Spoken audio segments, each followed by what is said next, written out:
작가 손소희 1917년에 함경북도 경성에서 태어났습니다. 제목은 창포 필 무렵. 그 사이 시간이 얼마나 걸렸는지 모릅니다. 나는 뒷내로 꽤 멀리까지 올라가며 무려 수십 개의 돌을 뒤집고 수십 군데의 돌틈을 찾아보았으나 내 잡으려는 가재는 없습니다. 무더니 비위가 상했지만 다리도 아프고 배가 고프고 해서 손을 씻고 책가방과 신발을 놓아둔 반석으로 내려왔습니다. 멀리서 바라보니 반석 위에는 누군가가 앉아 있었습니다. 혹시 어머니가 나를 부르려 누나를 보낸 거가 아닌가 싶어 불어 휘파람을 휘휘 불며 반석 있는 데까지 내려왔더니 누나보다는 좀 더 옛돼 보이는 남모르 여자가 거기 앉아 있었습니다. 수상한 여자도 다 본다는 듯한 이상한 얼굴로 나는 여자를 바라다보며 여자의 왼편에 그대로 놓여있는 나의 책가방과 신발을 끄집어 내렸습니다. 여자는 지극히 무심한 표정으로 나의 하는 양을 보고 있었습니다. 나는 좀 심술이 돋은 입술을 움직거리며 여자의 얼굴을 정신없이 바라다보고 있었습니다. 곱고 하얀 손이 반석 위에 놓여졌는데 그보다 좀 더 희고 매끄러운 얼굴에 볼수록 신비한 눈이 나를 보고 있기 때문이었습니다. 나는 무엇에 한 대 얻어맞기라도 한 듯이 얼떨떨해진 머리를 두루 흔들며 집을 향해 총총히 걸음을 옮겼습니다. 길에는 아무도 없었습니다. 그런데 이상하게도 자꾸 부끄러운 생각이 들어서 견딜 수 없었습니다. 회색 고크라 양복이 흑투성인 것도 그 이유려니와 한참 동안 그렇게 남모를 여자를 쳐다보고 있는 것이 생각할수록 부끄러웠습니다. 어찌 생각하면 분명 그 여자의 입가에는 야릇한 미소가 번져 있는 것도 같았습니다. 나는 다시금 나의 옷 주제를 돌아다보며 이게 뭐 어때서? 하고 풀물과 흙물이 적잖이 얼룩져 있는 셔츠 앞석과 소매 끝을 두루 살피다가 길가에 뒹구는 돌 한 개를 발로 툭 차버렸습니다. 그리고 다시 아니 꼽다 야 거지 같은 엠나가 이렇게 입속으로 내까리며 발끝으로 아무거나 걸리는 대로 차버렸습니다. 차버리고 이못대 가까이 이르렀을 때 나도 모르게 그 여자가 앉아있는 것을 뒤돌아보고 말았습니다. 여자는 아까 그대로 반석 위에 앉아 있었습니다. 나는 제3 여자의 아름다움을 상기하며 집에 와서 저녁밥을 치르고 밖에 나오니 서편 하늘에 여러 가지 빛깔의 노을들이 두껍게 비껴 있었습니다. 무언지 가슴이 두근거리는 것을 깨달으며 나는 언제나와 같이 동수를 찾아 이모님 댁으로 갔습니다. 너 아직 집 안 갔더냐? 이모는 바느질 손을 놓고 나를 돌아다보며 이렇게 말하고 나서 누나를 와서 놀라고 해라. 동무가 있다고 하고는 다시 이 손을 잡았습니다. 무슨 동무요? 나는 마루에 앉은 채 두 다리로 디딤돌을 구르며 이처럼 되물었더니 동수 사촌 누나인데 몸이 좀 나빠서 병원에 왔단다. 학교도 쉬고. 이모 나지막한 마수리가 끝나자 쌀이문이 열리며 웬 여자가 마당 안에 들어섰습니다. 나는 무심코 힐끗 그 여자를 바라보다가 엉격거려 마루에서 일어나 마당에 내려서고야 말았던 것입니다. 바로 아까 반석계에서 만났던 그 여자였습니다. 동수냐? 이모는 아마 내가 마루에 앉아있는 줄로 알고 묻는 모양이었습니다. 아니 저예요 아주머니. 여자의 대답이었습니다. 나는 그 여자가 바로 동수의 사촌 누나라고 알았습니다. 경호 걔 있니? 네. 나는 여자의 날씬한 몸매에 은근히 눈을 주며 굵은 목소리로 대답했습니다. 동수 누나란다. 인사하고 가려무나. 참 너한테는 사돈뻘인가? 나는 대답도 인사도 없이 바삐 이모댁을 뛰쳐나왔습니다. 그리고는 크게 볼 일이나 있는 것처럼 여기저기 동수를 찾아다녔습니다. 동수는 이모 외동아들로서 나보다 한 살 아래였습니다. 이모부는 벌써 세상을 떠났고 임혼자 싹바느질도 하고 하숙 손님도 치고 해서 동수를 기르는 것이었습니다. 누나와 나는 곧잘 이모 댁에 가서 육도 놀고 화투도 치곤 했습니다. 우리 집에서는 노는 거라고 하면 큰형이 어찌도 질색을 하는지 아예 놀아볼 생념도 못 냈기 때문입니다. 그런 것은 다 아무짝에도 쓸모없는 시간을 축내주는 데 도움이 되는 것뿐이라고 이것이 큰형의 지론이었습니다. 그러므로 누나와 나는 큰형의 눈을 피해 이모님 댁에 와서 마음 놓고 유시나 화토를 놀곤 했던 것입니다. 게다가 나는 그러한 노는 거리에도 좀채 누나에게 지는 일이 없었습니다. 그럴 뿐 아니라 누나와 함께 놀곤 하는 누나의 동무들도 별로 나를 이기는 사람이 없었습니다. 쬐꼬만 것이 거저 노름에만 미쳤어. 발목이 벌겋게 부풀어 오른 것을 문질러 대면서 누나는 나에게 진값으로 맞은 팔뚝이 아파오는지 이렇게 욕설로 대신하는 때도 있었습니다. 그러나 누나도 나 모양대로는 그러한 노름이 매우 재미있는 모양으로 큰형의 눈을 피해서 나와 더불어 이모님 댁으로 오곤 했던 것입니다. 그리고 어떤 땐 이모님하고 하토를 치면서 이모, 암만 해도 오빠는 장가들기 힘들겠어. 선미가 그렇게 깔끔해서야 어디 마음에 들 여자가 있으려고 하고 슬그머니 큰형을 비난하기도 했습니다. 누나가 시집 먼저 가려무나. 나는 웃지도 않고 이렇게 말참견을 해서 이모와 누나를 웃기는 때도 있었습니다. 이튿날 아침입니다. 어머니 보고 다른 옷을 달라고 마구 투정질을 했더니 어머니는 좀 어이없는 듯한 얼굴로 이게 어찌 된 일이야? 우리 집 가재 사냥꾼이 옷 투정이니? 하고 다른 옷을 내주었습니다. 나는 흙과 때가 묻지 않은 새 옷으로 딴에 말쑥하게 차렸다고 자부하면서 학교에 갔던 것입니다. 그러나 학과보다도 방과 후에 동수와 더불어 뒷내에 가재 잡으러 갈 것을 생각하기에 많은 시간을 보냈던 것입니다. 뒷산 골짜기에 원천을 둔 뒷내는 바닥이 돌로 깔려 있었습니다. 게다가 수량이 적고 해서 재수 좋은 날이면 하루에 8마리의 가재는 문제없이 잡을 수 있었습니다. 그러나 특히 내가 가재잡이에 열중하게 된 이유로는 우리 집이나 동순의 집이 비교적 뒷내의 상류 가까이 위치한 까닭입니다. 그리고 그날 내가 동수를 가재잡이에 끈 이유로는 다름 아닌 동수의 누나라는 그 여자 때문이었습니다. 어쩌면 동수 누나가 어저께 앉아있던 그 반석 위에 앉아있을지도 모른다는 것. 만약 동수 누나가 거기 앉아있는 경우에 나 혼자 동수 누나를 만나게 되면 내가 먼저 인사를 하기도 안 하기도 곤란하다는 것. 또 혹은 어제 모양 거기 나와 있지 않으면 전처럼 스름없지 않게 이모나 동수를 찾아가기 매우 거북하다는 것. 그러므로 그 어느 경우에도 동수를 나의 앞에 세우고 나는 동수 그늘에 숨어서 동수 누나를 눈이 아프도록 봐야만 하겠다는 것. 이러한 여러 가지 조건을 가슴속 깊숙이 간직하고 나는 참으로 천연스레 동수의 팔목을 다정하게 잡고 뒷내로 향했던 것입니다. 그러나 동수 누나는 반석계에 나와 있지 않았습니다. 조마롭던 마음에 약간 주름을 펴고 어제 모양 책가방과 신발과 웃옷을 반석 위에 얹어 놓았습니다. 물론 동수의 것도 그랬습니다. 동수는 휘파람을 불며 허리를 구부리고 돌틈을 뒤지며 내를 거슬러 올라갑니다. 나는 위로부터 아래로 내려오며 돌틈을 뒤졌습니다. 간간히 허리를 펴고 반석계를 바라보기 위함이었습니다. 그렇게 30분 남짓 둘이는 내려 오르내리며 가재잡이를 한 결과 동수가 3마리를 잡고 내가 1마리를 잡았습니다. 동수는 배가 고프다고 그만 돌아가자고 했습니다. 나는 동수가 자기 집에 가서 구워 먹자고 제의할 것을 번연히 알면서도 그날은 동수가 그렇게 말하는 것 같지 않아 은근히 애가 탔습니다. 또 동수는 어찌된 셈인지 자기 집 앞에 이르기까지 나보고 들렀다가 가라는 말을 입 밖에 내지 않았습니다. 이상한 생각을 품은 채 나는 동수 집 앞을 그냥 지나치려고 했습니다.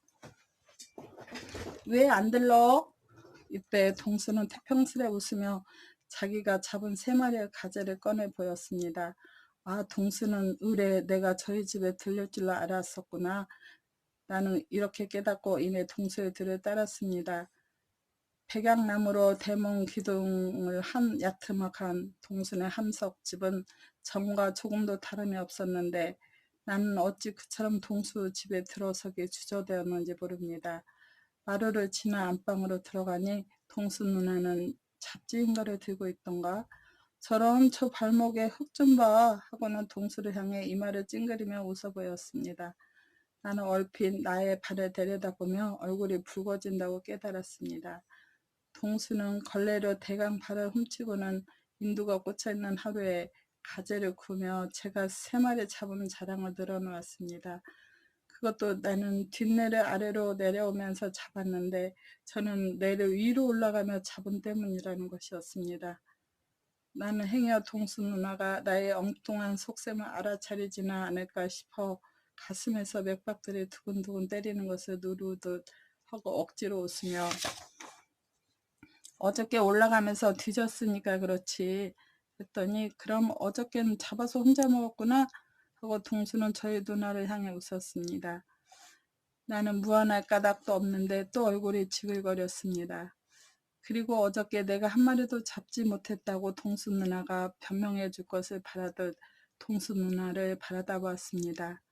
그러나 나와 시선이 마주치자 그녀는 얼굴을 딴 데로 돌려버리는 것이었습니다. 그리고 그 백지장같이 창백한 얼굴에 분명히 붉은 기운이 돌았습니다. 나는 덩달아 붉어지는 나의 얼굴을 깨달으며 동수 누나가 참 이상하다는 생각을 다시금 했던 것입니다. 어저께 반석계에서 만난 것을 빼고라도 분명히 이모가 우리에게 인사를 하라고 했는데 동수 누나는 여전히 나를 아는 체 하지 않는 것입니다. 무엇 때문일까? 내가 부끄러워서일까?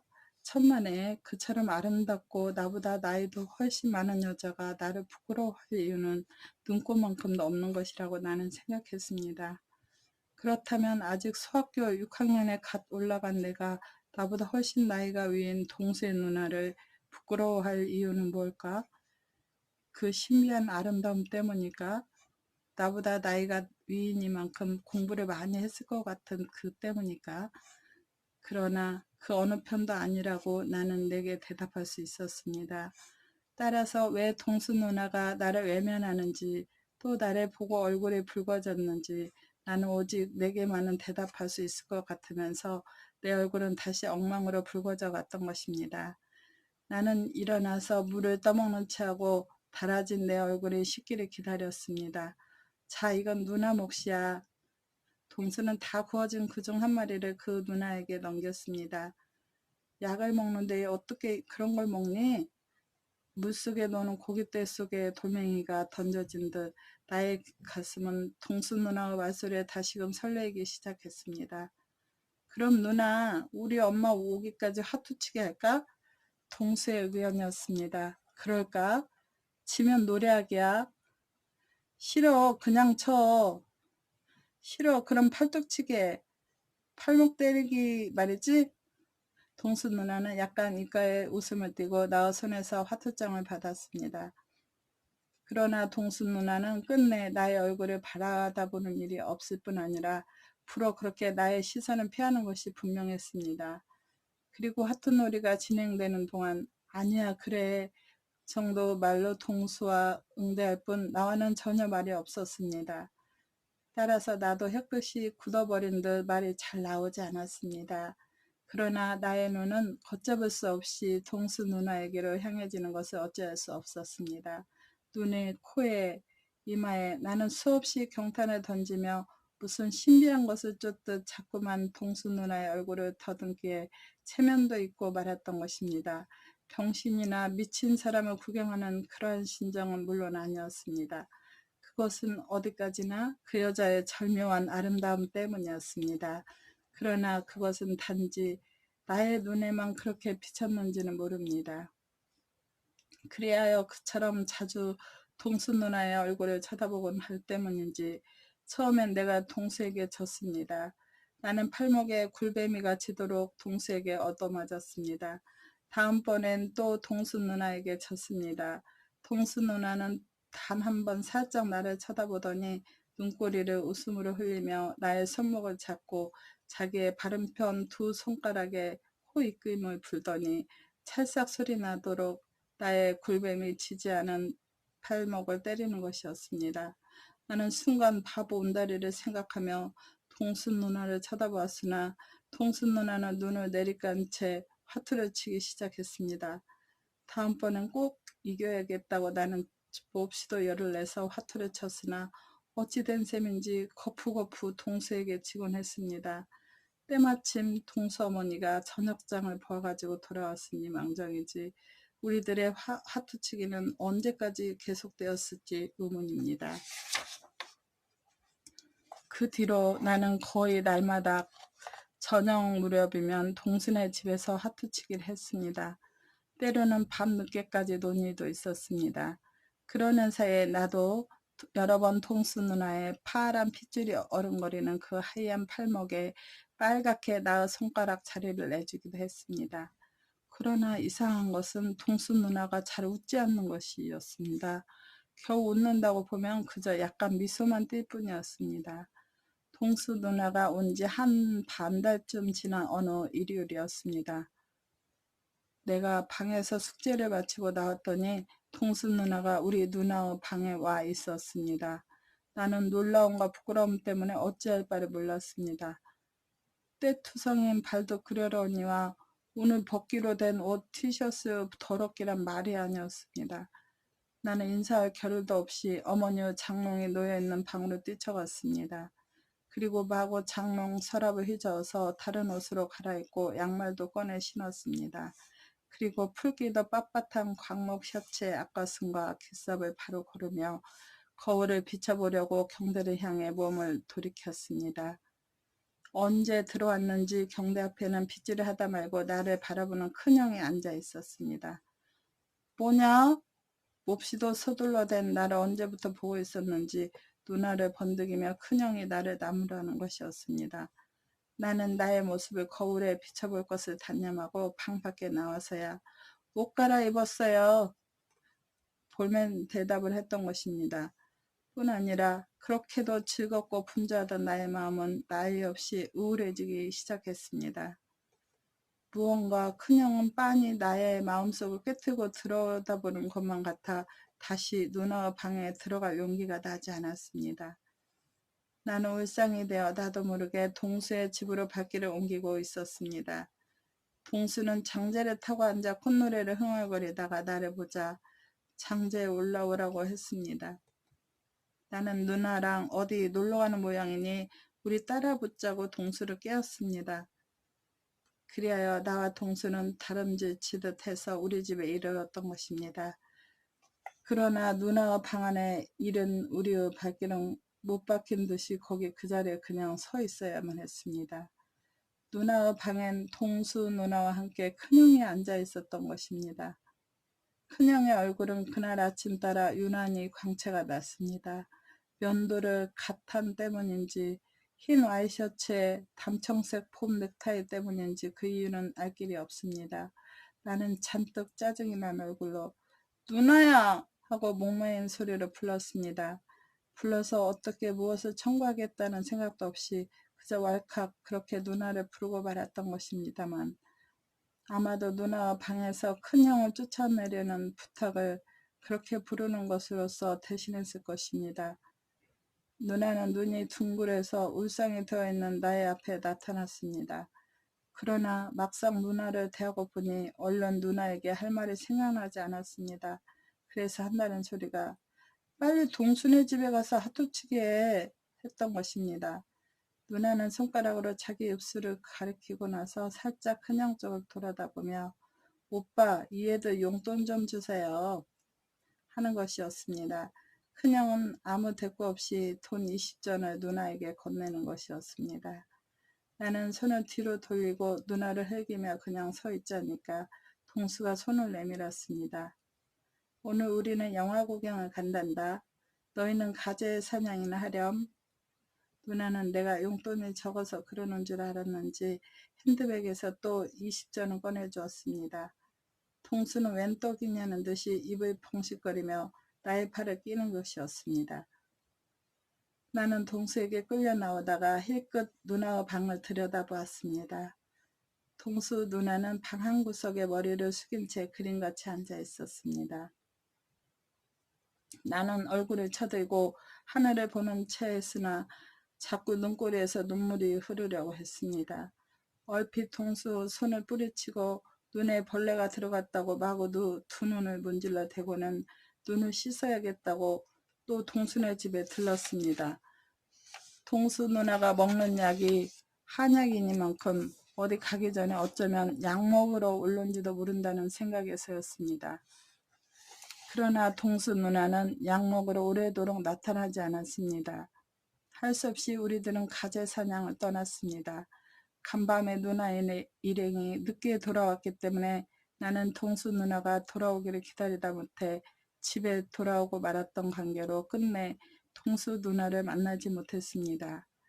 그리하여 다음날 학교 가는 길에 동수를 빙자하고 동수네 집에 들렀더니 동수 누나가 동수와 함께 마루로 나왔습니다.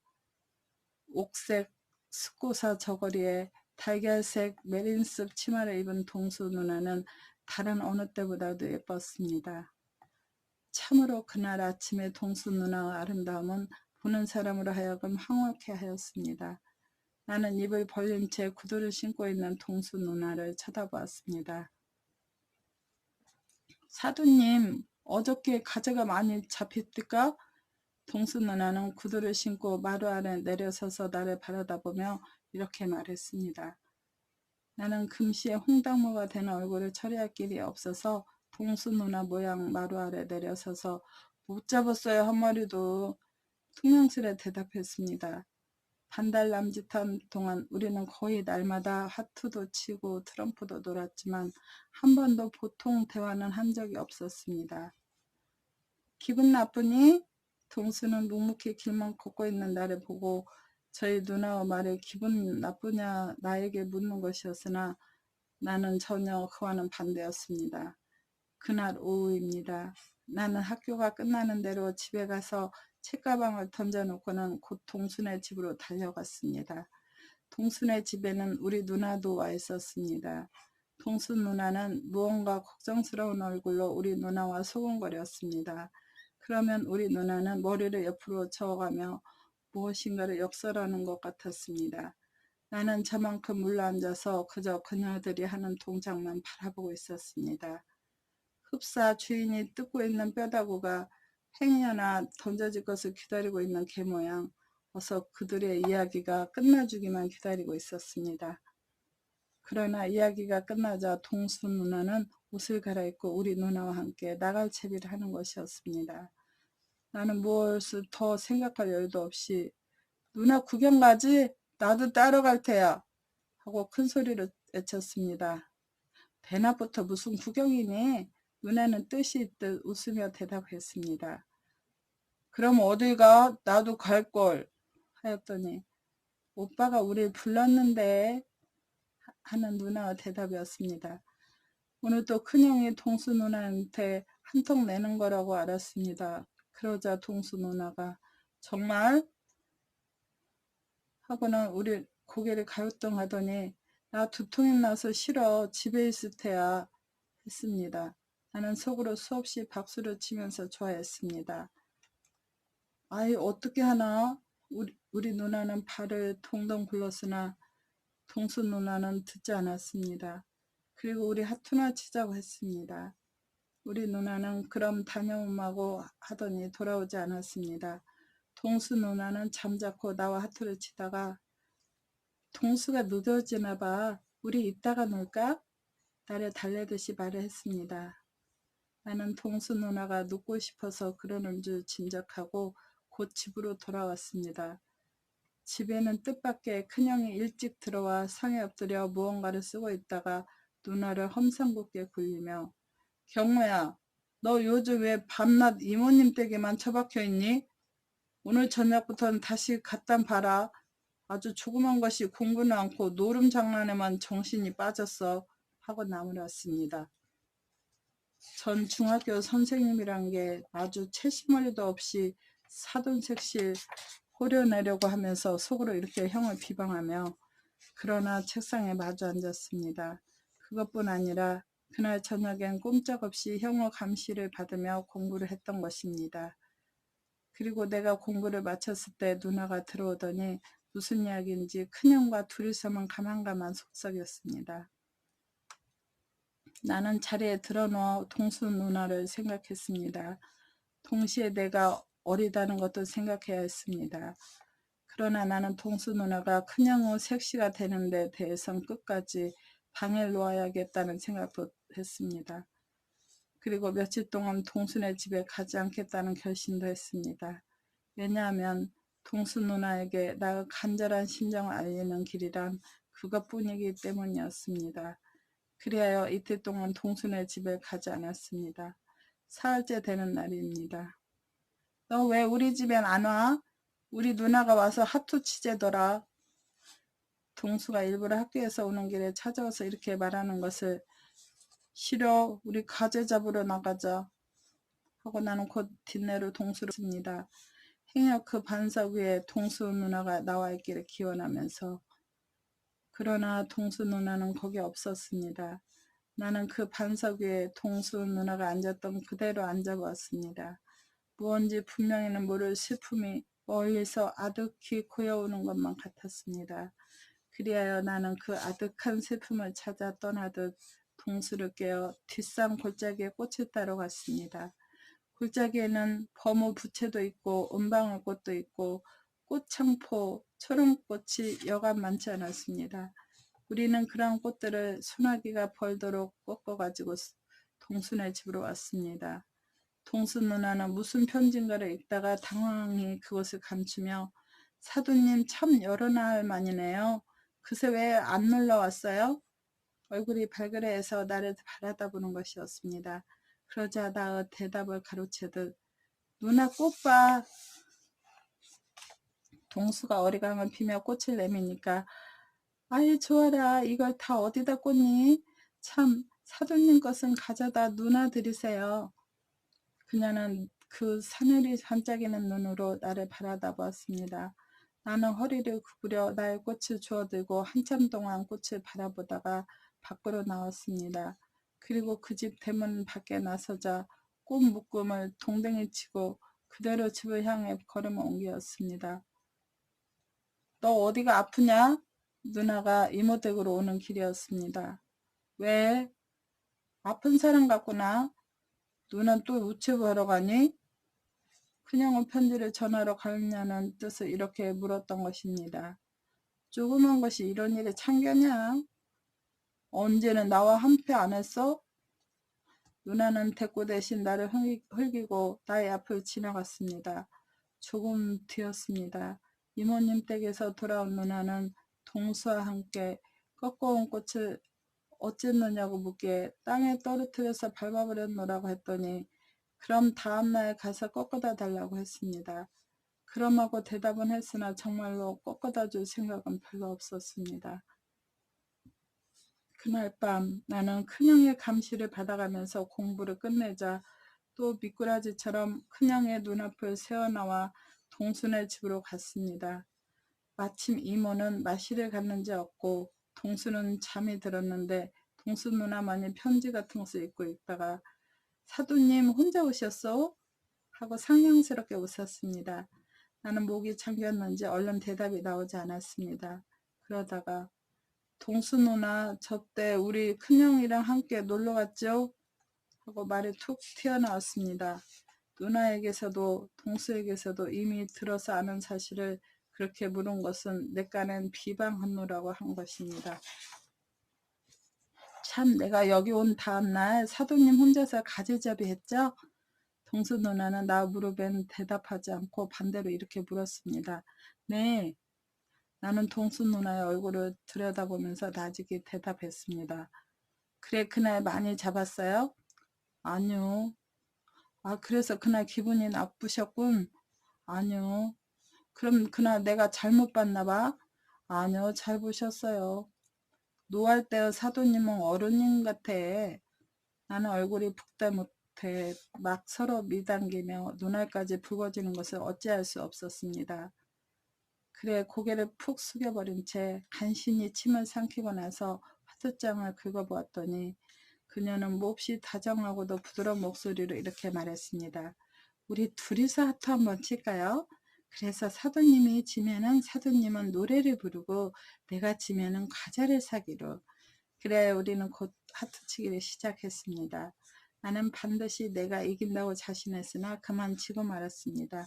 그래서 뜸뿍뜸뿍새로 1절만 불렀더니 사도님 아주 썩 명창이네요 하고 칭찬을 하면서 다시 하트를 쳤습니다. 그때 이모님 계시냐고 문을 열고 큰형이 들어왔습니다. 뒤따라 누나도 들어섰습니다.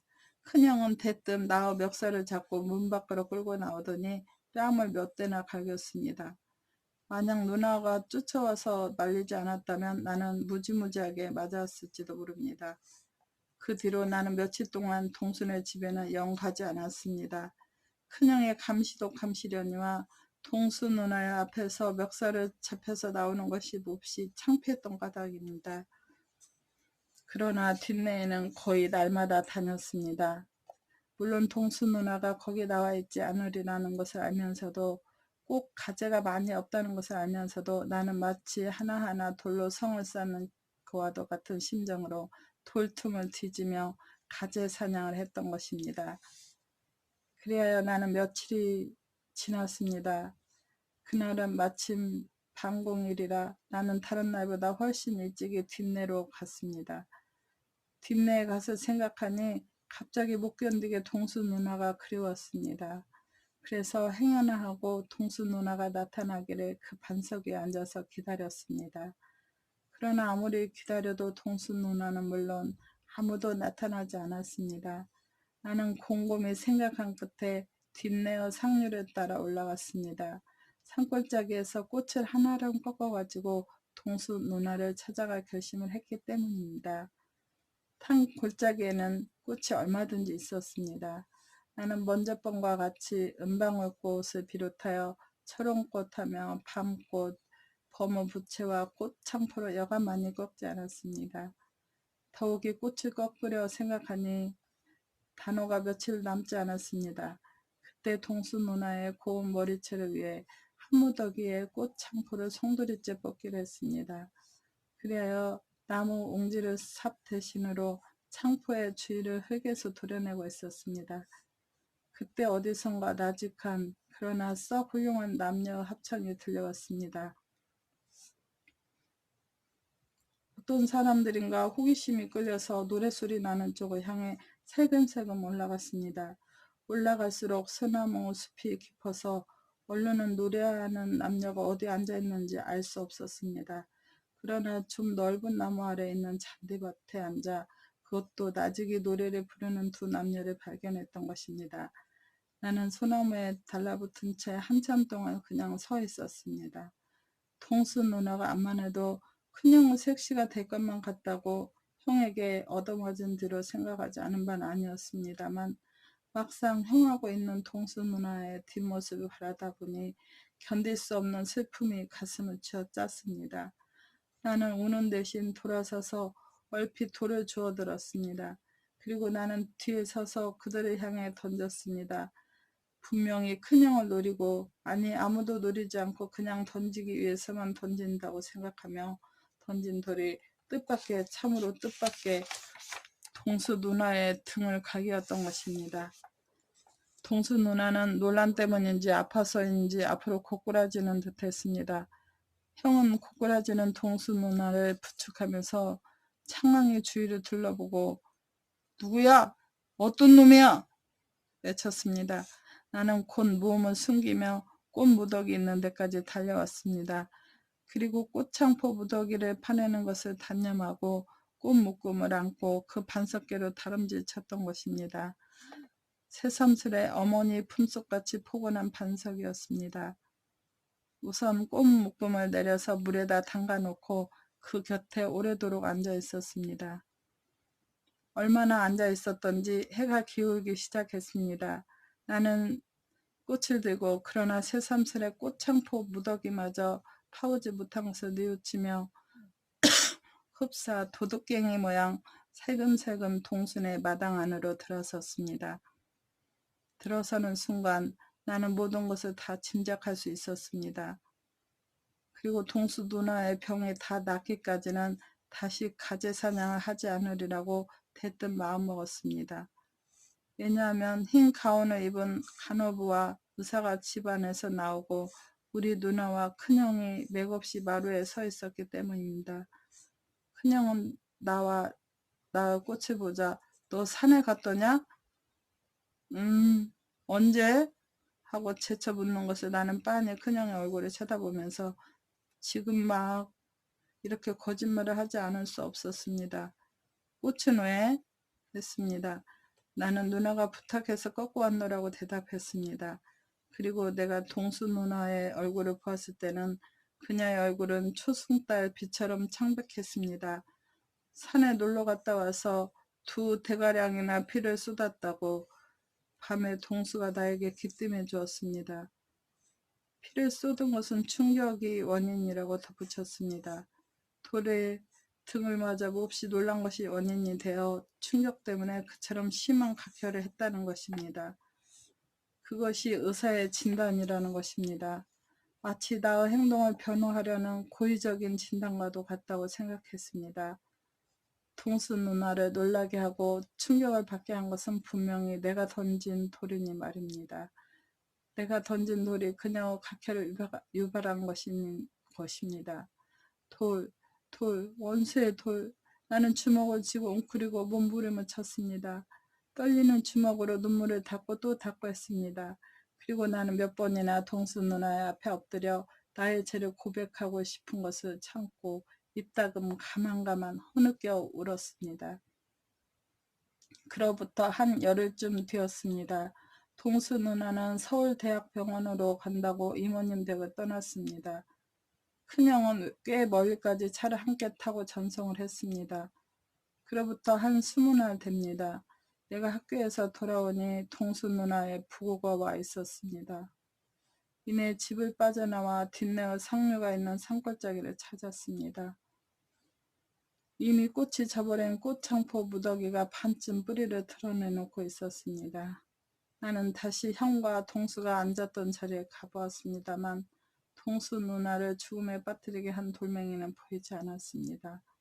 그러나 그때의 그 돌멩이와 비슷한 것을 2~3나 주울 수 있었습니다. 크기가 나의 주먹의 반도 채 못 되는 돌들입니다. 나는 그것들을 한 손에 몰아쥐고 다시 그보다는 훨씬 큰 돌멩이 2나를 그때 동수 누나가 앉았던 자리까지 운반했습니다. 그리고 그 작은 돌멩이들을 파수기 시작했습니다. 무슨 지독한 원수 뼈라도 파수듯 아니 마음가지를 마구 두들겨댔던 것입니다. 돌은 부서져 가루가 되고 콩알만큼도 되고 쌀알만큼도 되었습니다. 나는 다시 그것들을 두들겨댔습니다.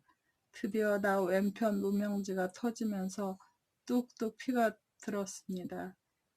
그리고 밑에 깔았던 돌도 위에서 때리는 돌도 마구 부서져 나갔습니다. 나는 피가 듬는 무명지를 바라다보면서 좀 더 칼칼 피가 쏟아져 나왔으면 하고 원했습니다. 얼마 뒤입니다. 나는 바서진 돌가루를 나의 셔츠 앞자락에 긁어 담아가지고 그 반석계로 내려왔습니다. 그리고 그것을 반석 주변에 뿌리고 마구 밟아보았습니다. 눈시울이 무한정 따끔거렸습니다. 내가 저지른 결과를 수없이 뉘우치고 저주하면서 나는 평생을 이렇게 이 주변을 밟을지도 모른다는 생각도 했습니다. 다음 날부터입니다. 다시 나의 가재 사냥은 예전 모양 계속되었습니다. 그러나 어쩌다가 모처럼 잡히곤 하는 가재는 고스란히 도로 물속에 떨어뜨려 놓아주었습니다. 반드시 그 반석 위에 앉아서